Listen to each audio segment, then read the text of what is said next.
Nous en venons à last but not least. Elle attend depuis longtemps. Notre collègue Fatima Ahalouche avec sa question sur l'accessibilité des personnes souffrant d'un handicap aux sites touristiques. Merci, Monsieur le Président.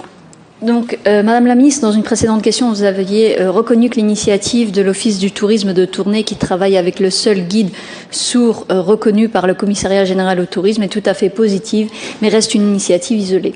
Alors aujourd'hui, le seul guide sourd reconnu par la Wallonie rencontre de nombreuses difficultés pour avoir les contacts adéquats au sein des communes afin de pouvoir bénéficier d'un interprète pour guider les groupes de visiteurs malentendants. Alors, il n'existe actuellement aucune offre touristique adaptée spécifiquement à ce type de public, même au sein des communes qui ont reçu le label Handicity, par exemple, qui encourage les communes à inclure les personnes en situation de handicap. Alors, moi, je pense qu'il y a aussi un problème lié aux handicaps qui ne sont pas visibles et qu'on a trop souvent tendance à se restreindre au prisme en fait des personnes à mobilité réduite. Alors, que comptez-vous faire, Madame la Ministre, pour assurer l'accessibilité des sites touristiques à toutes les formes de handicap? Quel est votre plan d'action pour cette législature? Vous aviez cité la dernière fois 84 initiatives subventionnées dont les résultats ne verront le jour qu'en 2022, et donc j'aurais aimé savoir ce qui est fait d'ici là. Et ensuite, vous citiez un contrôle d'Access-i, l'ASBL, qui permet une plus grande accessibilité du tourisme wallon aux personnes à besoins spécifiques. Concrètement, quelles balises fixez-vous avec cette ASBL pour assurer l'effectivité de cette accessibilité des sites touristiques? Quelles sont les avancées concrètes obtenues par Access-i pour toutes les personnes en situation de handicap concernant le tourisme? Merci. Madame la Ministre. Merci, Monsieur le Président. Madame la députée, dans sa déclaration de politique régionale, le gouvernement accorde une importance particulière aux politiques de soutien aux personnes porteuses d'un handicap et le secteur touristique n'y fait évidemment pas exception.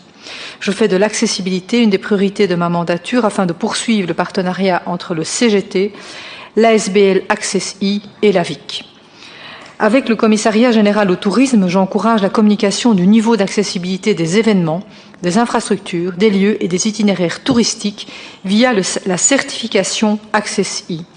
Celle-ci permet de fournir aux personnes à besoins spécifiques une information fiable sur les niveaux d'accessibilité des lieux touristiques et ainsi leur faciliter l'accès aux offres touristiques. Access-i travaille également à inciter les gestionnaires touristiques à entrer dans cette démarche de certification. Access-i travaille à l'accessibilité des lieux dans le cadre de l'année touristique à thème en collaboration avec le CGT et WBT.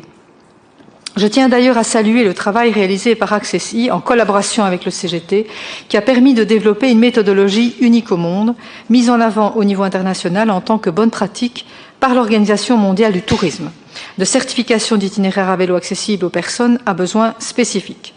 Concernant les 84 projets sélectionnés dans le cadre du plan wallon d'investissement, visant à financer des investissements et des équipements pour une meilleure accessibilité des sites et hébergements touristiques, les dossiers suivent leur cours mais ont été quelque peu retardés eu égard à la crise sanitaire qui nous a occupés.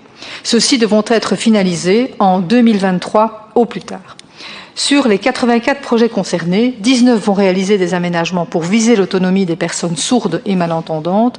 De manière générale, les projets concernés touchent les 7 familles de handicap de manière différenciée en fonction du type d'activité et de la faisabilité technique des aménagements. En ce qui concerne la labellisation Access-i, je vous rappelle que celle-ci a pour objectif d'informer les usagers et touristes quant au degré et aux conditions d'accessibilité des lieux en fonction du handicap. Leur mission première n'est pas d'assurer l'effectivité de l'accessibilité des sites touristiques. Access-i délivre ensuite un cahier de recommandations en vue d'améliorer l'accès à chaque étape de déplacement dans un bâtiment ou sur un site.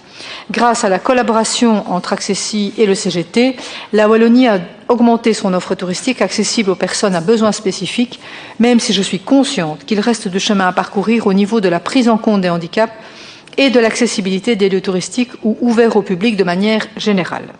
Une des premières choses à mettre en œuvre pour répondre aux attentes des publics à besoins spécifiques est de garantir l'accès à l'information en amont sur l'accessibilité des différents sites touristiques.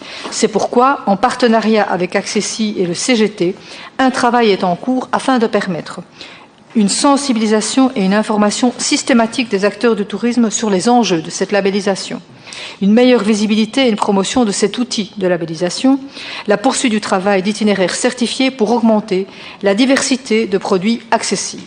Je vous rappelle également que le Code wallon du tourisme prévoit un taux de subvention majoré pour les investissements, favorisant l'information et l'accueil des personnes à mobilité réduite. Un guide pratique à l'accueil des personnes à besoins spécifiques a été créé avec l'aide de l'AVIC et de la SBL Accessi.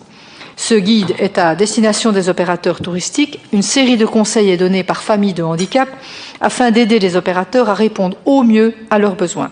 Il vient d'être envoyé à l'agence de communication pour la mise en page et sera publié prochainement. Il faut continuer à travailler à l'amélioration de l'accessibilité du tourisme à tous les types de publics en Wallonie, mais comme vous pouvez le constater, des actions et des outils uniques et reconnus pour certains sont créés ou se mettent en place afin de tendre vers cet objectif. Si l'appel à projet dans le cadre du plan wallon d'investissement a permis de dégager des moyens pour réaliser des actions ponctuelles, il s'agit aujourd'hui de travailler de manière pérenne. Merci pour votre attention. Madame la députée, pour votre éventuelle réplique. Merci Madame la Ministre pour les réponses. Récemment, j'ai eu l'occasion de participer à une activité organisée par la Maison du Tourisme de Moucron. Et il y avait un groupe de personnes sourdes et malentendantes qui y prenaient part. Et ça avait été plutôt le parcours du combattant, en fait, pour arriver à ce résultat. Donc j'entends bien, je suis ravie d'entendre en fait toutes les choses qui sont mises en place. Comme vous l'avez dit, le chantier est colossal, il y a encore plein de choses à faire. Je pense qu'on vient de tellement loin, en fait, que forcément on ne peut que avancer. Et j'ai tout à fait conscience aussi que c'est une matière transversale et donc je ne manquerai pas d'interroger les ministres Linard et Montréal sur le même sujet. Merci. Merci Madame la députée. La question de Monsieur Antoine sur la promotion des sentiers touristiques en région wallonne est retirée en l'absence de son auteur. Je vois la déception de nos collègues. Voilà, merci chers collègues. Rendez-vous pour notre prochaine commission dans une quinzaine de jours et vive les diables!